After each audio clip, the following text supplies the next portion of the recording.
Thank you, Jacqueline, for invitation. It's an honor for me as a producer. Sorry, I don't have the knowledge acquired that this group has, but next to them, I seem better. So I'll cut it short. We've talked a lot about intensification. We've talked a lot about some other things, and I'm going to focus on what's important. We have, as producers, we have adjusted to the different realities and the difficulties in which we're trying to anticipate some things. And these are images that we have from the United States, India, Australia, the Swiss Alps, cattle growing. This photo shows the reality of Brazilian cattle raising, which has been going through a really big revolution. And that's minoritary cattle raising, and it's becoming to extinct. It forces deforestation, the opening of new areas, and now it's becoming extinct for us. Particularly today, it's very difficult to see that happening here. And in these adjustments of the needs that we have as producers, we have imported technologies. For example, we imported confinement for dry and cold places, and we worked really hard on that, and it was very successful. Our confinement in Brazil is our feedlots in Brazil. It comes from a big revolution, and it's working really well. However, there are two aspects: the tropical situation, the climate, which is hot, and we also have the rainy seasons. Outside is 41 degrees Celsius right now, and our animals are there. And thinking about that, which is a problem, we transformed in a benefit. So, heat, energy, sun, photosynthesis, mixing it with mud, which is water and life. And I thought, oh God, we have something that's fantastic. So we released the animals in the field using all the technologies that we acquired in the feedlot. And that's what we've been called TIP, termination of intensive pasture. It's a very successful, uh, three words, three letters. That's how it's being named. Termination, intensive, and pasture. So we used all the technologies of management, and we just released the animals, and we realized that they can balance the volume and the concentrate. And here in Mato Grosso, we have this facility to join. So ICLF. ICLF, ICL. just to put the animal in that area of integration and also put the grain and make them use a pasture. This for me has many advantages. So let me talk about the advantages. The pillars of sustainability, which are our advantages. We've got an increase in income, and it impacts a lot, especially in the cattle raising small cities, which are poor cities in a way because money doesn't go around, the economy doesn't circulate. And here we can show some numbers in different systems where we are right in the middle and a more intensive model of feedlot. And the numbers show different extremes that we only assume. The 200, it's our real numbers from 2023.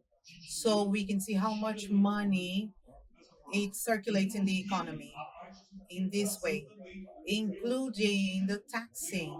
So government also gains with this. Socially, we have a generation of direct and indirect employment. We need to capacitate these people. We need to prepare them to work. We have an increase in the family's income, which is really happening. And it's interesting to comment.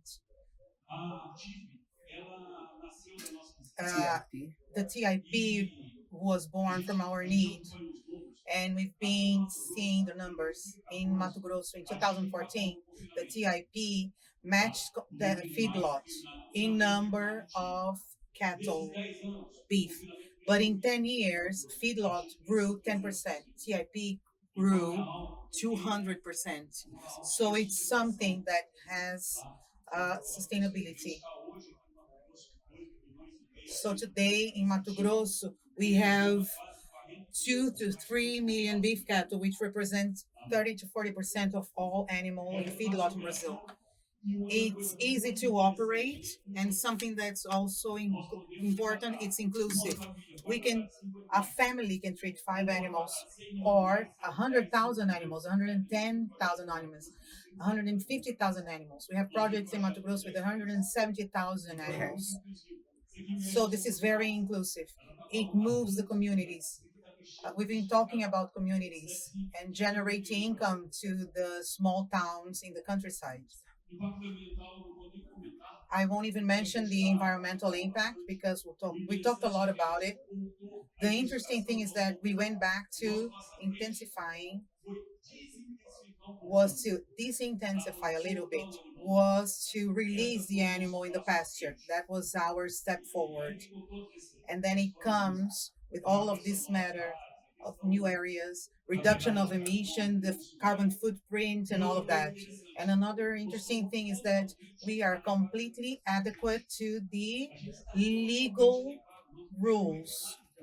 We don't have to change anything else. We are completely adjusted to the legalities.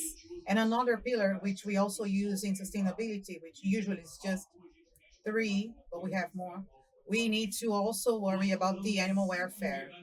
We consider the five freedoms of the animals. We will have someone talking about that. So we follow all the worldly rules. So no hunger, no injuries, no disease, no discomfort, no fear and stress, and they are free to behave naturally. And challenges. Which are our challenges? Culture. It's challenging, the matter of culture. Crops. This is interesting because it's coming from the base. Now it's being done by producers. The research is coming to give us support to improve. But this is being done by producers at the base. Management, which is the main focus, and we will make it happen faster. The necessity of funding. We've been talking to government, public policies. Government is aware of that. The necessity of funding is more or less 5,000 reais per hectare to 32,000 reais per hectare in cattle raising investment. It seems difficult, but no, we have many different opportunities here. And lastly, just to be within the time, and strategic vision. I've seen many great ideas and models, systems of production being having incredible potential, but not being done as they should. So let me give you this idea. Let's think about it. Let's value what we're doing with this and not let this go wrong. Let's get the marketing right just so we can, as cattle raisers, going through the front door in the world beef market. Thank you very much.